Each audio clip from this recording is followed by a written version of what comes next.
Assalamu alaikum wa rahmatullahi wa barakatuh. Welcome back to the Outside broadcast, coming live from Cape Town International Convention Centre.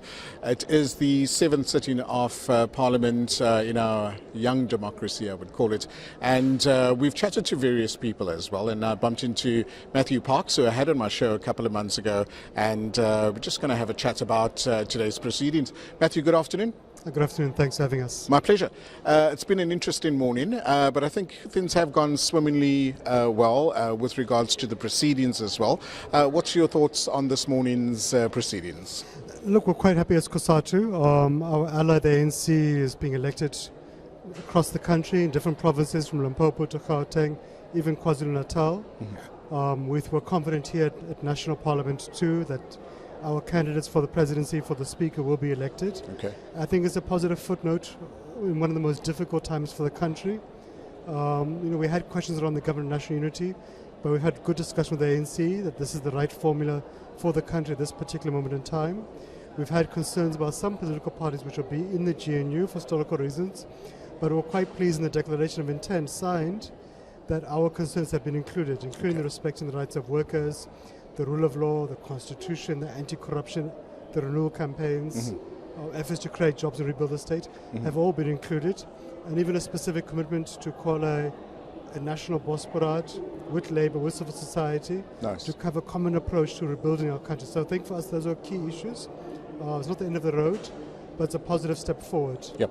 I think with the onset of the coalitions that's now been spoken about, we have heard that the ANC, DA, IFP and PA are all in bed together with regards to a movement going forward, a partnership going forward as well. Do you think that we are expecting a bit of challenges? Do you think it's going to be a smooth transition and especially affecting our general workforce? No, it is going to be difficult. You're having political parties which are very different.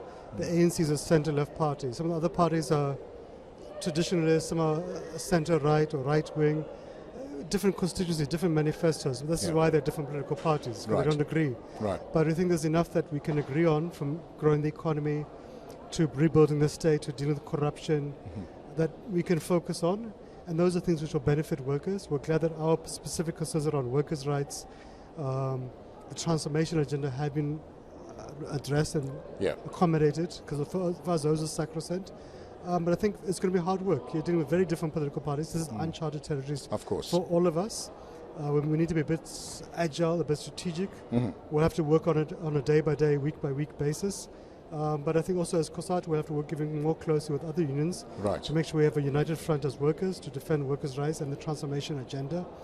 Because we can't afford to go back to the decade of state capture. We can't afford to continue with a 41% unemployment rate or struggling public services. So I think it gives us a chance, but it is going to be very hard work. Yeah.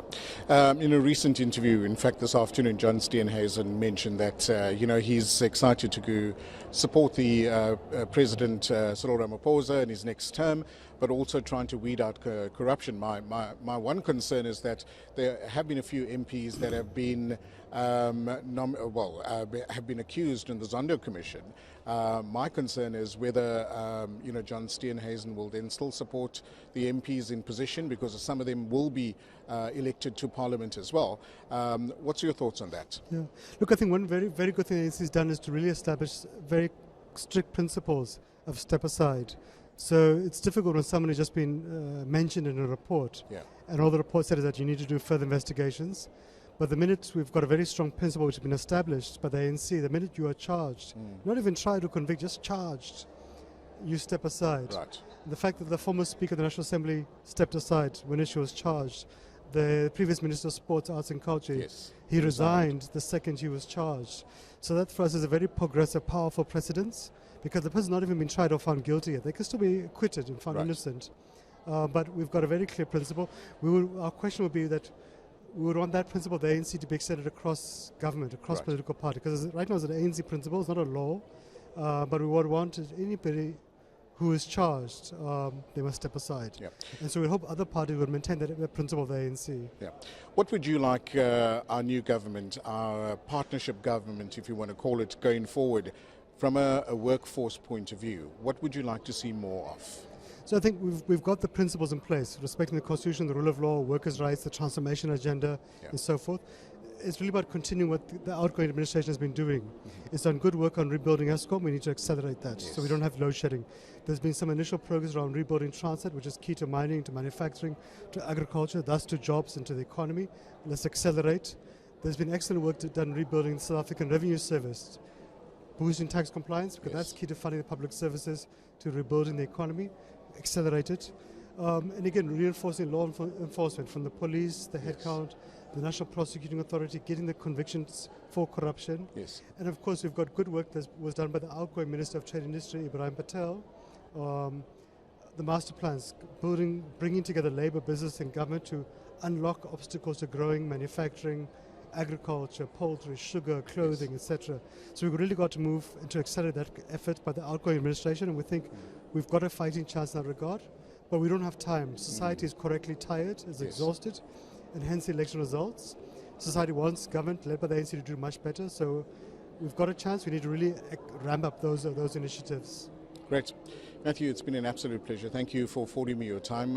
Interesting months ahead, and we're going to keep a very close eye with regards to how it affects COSATU in the process as well. Have a good afternoon. Thank you. You too. My pleasure. And there we go. Matthew Parks chatting to us from COSATU. We're going to follow this very closely as the workforce gets affected by any new government that gets put in place, and various MPs that are responsible for different divisions and departments in government as well. For Hilaal TV, I'm Luqmaan Shadrach.